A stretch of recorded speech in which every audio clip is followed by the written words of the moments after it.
Indianapolis was always on my list of potential trade partners for Kirk Cousins. Carson Wentz was a disaster, whereas if you look at last year's stats, nearly 3,600 yards, 4-to-1 touchdown to interception ratio, 27 touchdowns, 7 picks. It's pretty good. This is a prime example of stats versus the eye test, because if you're a defense and you can keep Jonathan Taylor in check and force Carson Wentz to beat you with his arm, you will win the game. It's as simple as that.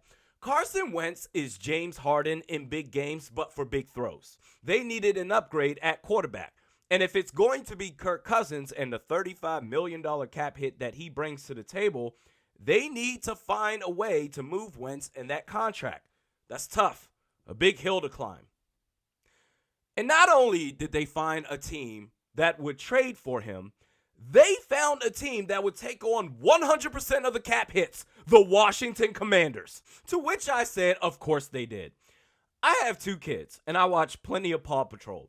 Every single time that the dogs head to headquarters to suit up, Marshall, the Dalmatian, he clumsily falls into the elevator. Whoa, crash.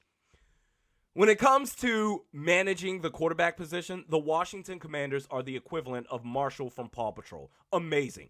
Now, the Colts, with their $70 million in cap space, Kirk to Indy becomes a real possibility if they're interested. Better offensive line, even though they need to figure out a new left tackle. Best running back in the game, which, if Wentz could have just been decent against Jacksonville, gotten to the playoffs, Jonathan Taylor would be my MVP. Michael Pittman Jr., he's nice.